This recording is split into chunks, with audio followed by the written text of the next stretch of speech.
Alright, so I figured I'd make a video on how I cook all of my meat, different ways I cook it. So this is going to be filmed on a couple days just so I can show you the before and afters on a few of them.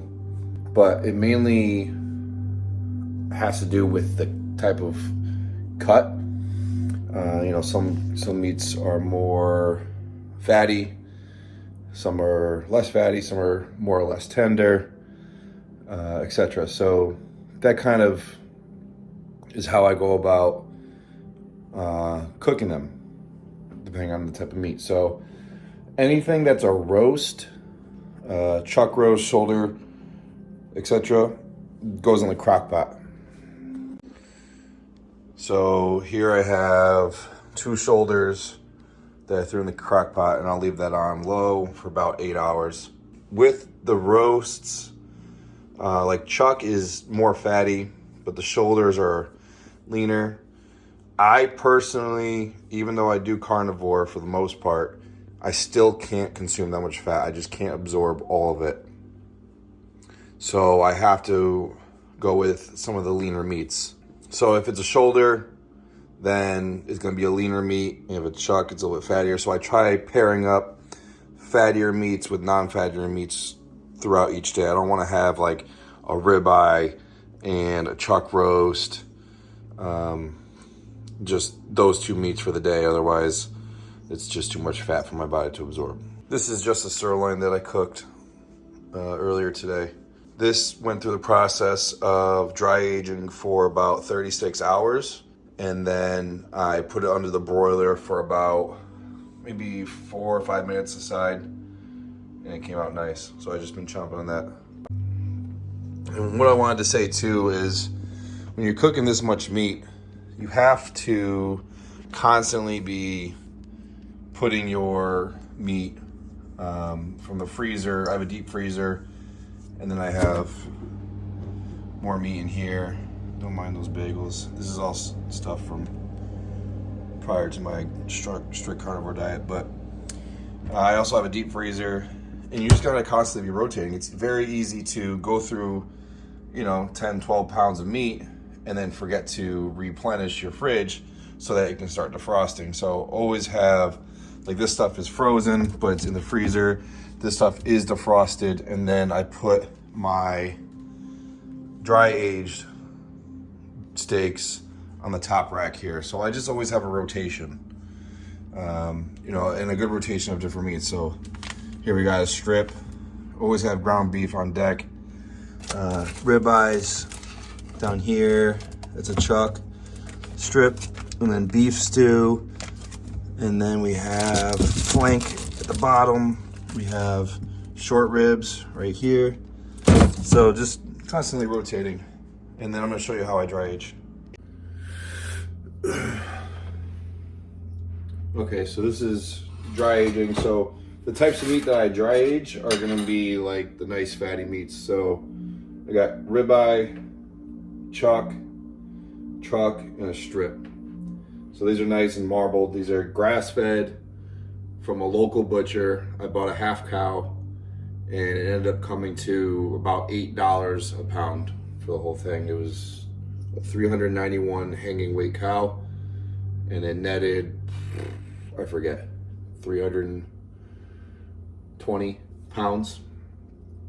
So what we're gonna do is, it's already defrosted, so we layer this thing. I'll probably pick it up so I can get on the other steaks and not on the counter. And you just lather salt on here. Now I am team low salt, and that's not by choice. That's just how my body reacts.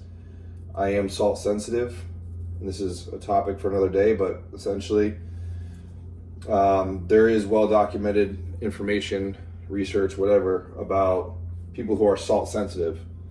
And this is not including people that think they're salt sensitive. So people that will eat a highly processed diet, highly processed food diet, a lot of those foods are very high in sodium. So the combination of having a very highly inflammatory diet in addition to high sodium and people that aren't typically hydrated, that's going to lead to high blood pressure. So those people can benefit from dropping their sodium, or they could just remove the processed foods. But if they don't remove the processed foods, then yes, removing the sodium will help them lower their blood pressure and all the other side effects that come with high sodium. But that doesn't mean they're salt sensitive. There are a very few amount of people like myself, unfortunately, because I love salt, who are salt sensitive. Whereas when I eat a very unprocessed food diet and I'm adequately hydrated and I take care of myself, I like to think I do at least, and then I incorporate sodium, I get the side effects of too much sodium. It's called hypernatremia. And for me, it's high blood pressure, it's nosebleeds, it's brain fog, it's lethargy, a couple other things that I'm not even going to mention, but just look up side effects of too much sodium. That's what I get. And so I do have to be careful. So this is all I will salt. This is it. So I won't salt once this is done. And the point of doing a dry age, nothing really fancy, but it actually does make the steaks come out nice, is something about sodium and fluids and water is that wherever salt goes, water goes. That's just basic.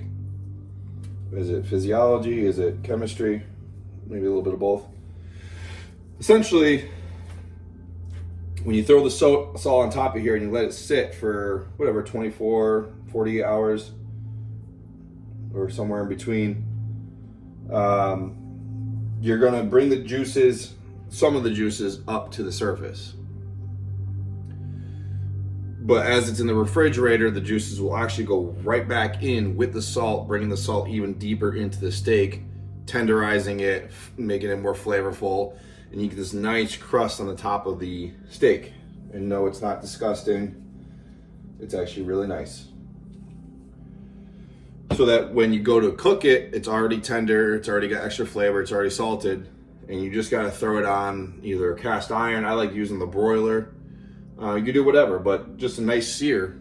And if you like your steak rare, medium rare, it's good to go. And this is actually my second or third attempt at this, probably my third, I think. And it's just come out really nice each time. So that sirloin was dry aged. And then the filet, I had a filet right before this with the same batch as this, and it was so good. And I actually eat it cold because I digest fat better when it's cold. So that's the dry aging process. I do that with my fattier meats. I do my leaner roasts. Well, chuck is not lean, but I'll throw a chuck in here. I'm gonna try a brisket. I haven't tried a brisket in the crock pot. I'm sure it's gonna be good. Actually, I have oxtail in there as well. I just had them from the cow, so I just like, screw it, I'm gonna throw it in there, get some bone marrow. And so my leaner, my roasts go in the crock pot. And then my ground beef, I cook on the pan. And then I drain a lot of the fat because that rendered fat is hard to digest. It's hard for me to digest at least. So I just cook it very slowly. I'll drain the fat, move it around a little bit, drain the fat, and then finish cooking it, and it's good to go. But I let the majority of the ground beef cook first in the fat before draining it, because if you keep draining it while it's cooking, then the fat it's going to be a really lean and not good tasting ground beef.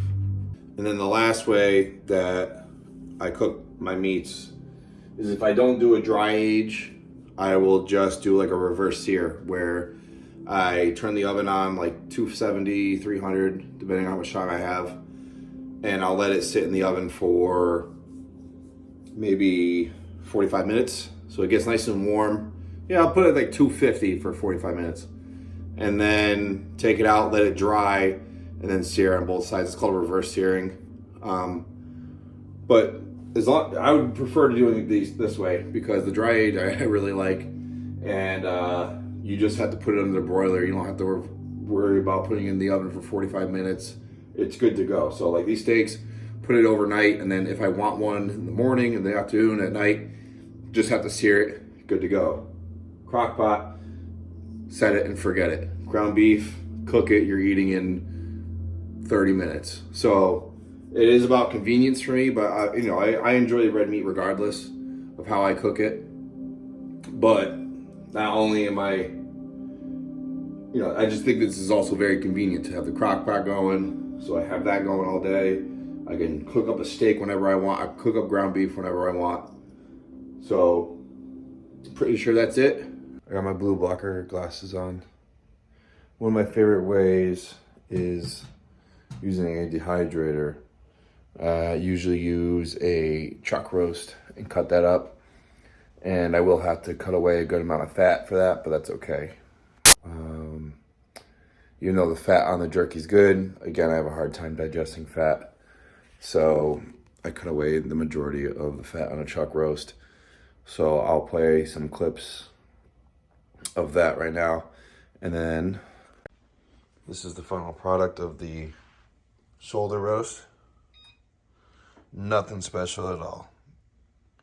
I didn't even salt it yet. I had some beef stew that had to cook, so I just cooked that in a pan. And then this is the oxtail. Some of the oxtail. Some oxtail. With the beef stew underneath it right there. So just a little bit of prep. Put that in this pan. I got another one of those pans. And then, so I always have cooked steak. I always have something dry aged. That's some beef stew right there, I believe. Already made. That's pretty defrosted. That stuff is starting to defrost.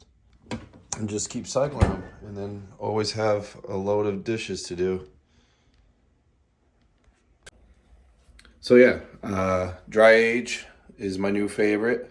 Put that under the broiler. Jerky, crock pot. I just pan-seared the beef jerky or the beef stew. So, that's very rare. I just had it defrosted and I forgot to put it in the crock pot. So I just seared it on the pan. Sometimes what I was doing before I started dry aging was I'd put a steak in the dehydrator for about an hour and a half, get it a nice crust and warm, and then put it underneath the broiler. Same kind of idea as the dry age. It gives it a crust on the outside and then it sears nicely. I don't know, a lot of this is just very little mess. You're gonna have to clean some things, the racks, the beef jerky racks, the crock pot, but I hate cleaning a cast iron pan. If I had to cook on my cast iron pan for every single meal, that'd piss me off. So just a little bit of prep, and that's about it.